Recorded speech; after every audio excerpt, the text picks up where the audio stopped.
long does it take to recover from spinal fusion surgery? Here's a straight answer, 6 to 12 months. But it's different for different people, and there are some factors. Before I start, I would like to mention, the only person who can declare that you've recovered fully is your surgeon and your surgeon only. So the first stage is 1 month to a few weeks after surgery. This is the most difficult and painful stage, but it's the most vital and important. It's where a lot of your key and important recovery happens. So the phase where you're learning to sit and walk again, going back to doing daily household tasks, simple things like washing yourself and walking up the stairs, stuff like that. Your surgeon's going to tell you how long it's going to take roughly, and also the stages of when you can do things and what points you can do certain things again. After that, you go into the next phase, 6 weeks to 6 months. This is where the fusion of your bone in your spine actually starts to kick in. Soon you'll start to feel less stiff, less painful, and you'll be more mobile. At some point you may be able to, with your doctor's permission, go back to college or school or work. You start to feel more independent. Driving, I actually don't know, to be honest. And closer to the 6 months mark, you'll be able to do light exercise again. So, for instance, perhaps swimming. Any kind of light activity which is classed as exercise. Nothing too strenuous, but a bit more active than before. Now on to the last phase of recovery. 6 months to a year. A year is usually when your surgeon declares that you are fully recovered, but it can take longer than 12 months and it can go up to 18 months. It varies from person to person. But between these 6 to 12 months, you start to get used to your new spine and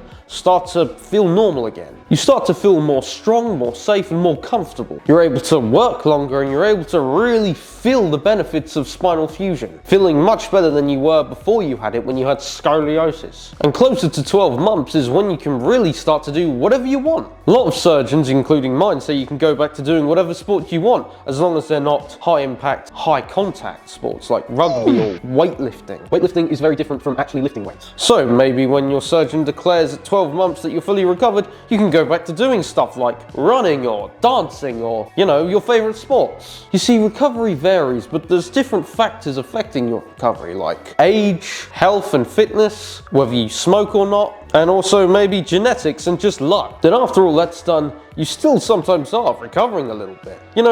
My scars become way less sensitive over these 2 years, and even between 1 year and 2 years of post-surgery, my scar has become even less sensitive. And I've become a bit more flexible in my upper body between year 1 and year 2 of post-surgery. And even after 1 year, you still find new ways to move, and you improve in different ways you didn't even think you could before. 12 months feels like a very, very long time, but the thing I recommend doing is focusing on the little wins. Being able to walk for longer, being able to sit up for longer, maybe there being a little bit less pain today. That is all that matters. Those small little victories are the things which will get you through. And if you want a faster and safer recovery, look after yourself. Eat well and stay active, both before and after spinal fusion. Stay strong and never give up on your body.